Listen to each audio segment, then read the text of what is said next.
Hey everybody, Dave here with a Pathfinder rule reminder for you, and this is going to be a short one. It is about shooting into melee, and what is the penalty for shooting into melee?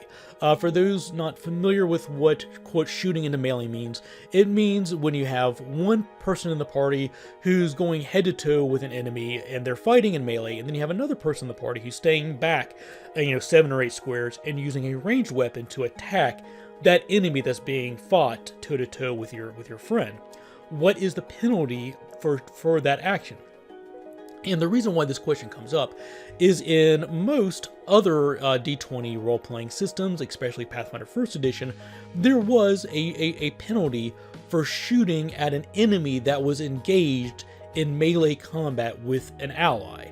And it didn't matter what angle you were shooting your bow from. If you were shooting your bow from behind that enemy, even if your ally was not in the path of that shot, you suffered a penalty for shooting into melee.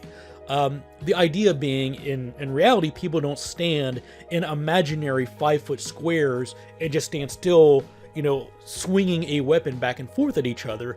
In reality, you would be weaving, dodging, moving, spinning, turning. Combat would be chaotic, and no matter where you're trying to take your shot from, there would be a danger of hitting your ally, or at the very least, it'd be more difficult for you to time your shot to hit your intended enemy.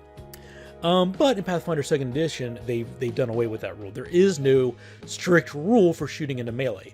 Instead, it just functions like any other cover situation.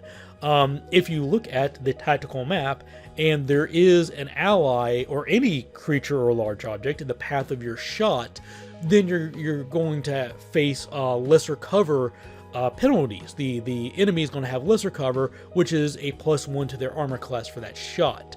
But that's only if, when you look at the tactical map, you have an ally in the path of your aim. If you were standing on the other side of the enemy and making that shot, then there'd be no penalty at all for shooting into melee in Pathfinder 2nd Edition. I think they just wanted to kind of simplify some of the penalties and so forth that were being used in the game. So that's it. Pretty short one today. If you have any suggestions for future rule reminders, as always, please leave those in the comments. I'll leave links to other relevant conversations I have in the description if you want more information about how combat and ranged combat works. And as always, thank you very much for watching. I appreciate it. Thank you very much for your support. Thank you for leaving your comments and sharing these videos with your friends, for subscribing, for clicking the like button, and thank you to all of my subscribers out there who support me as well. And thank you very much for watching. Take care. Happy gaming. Bye.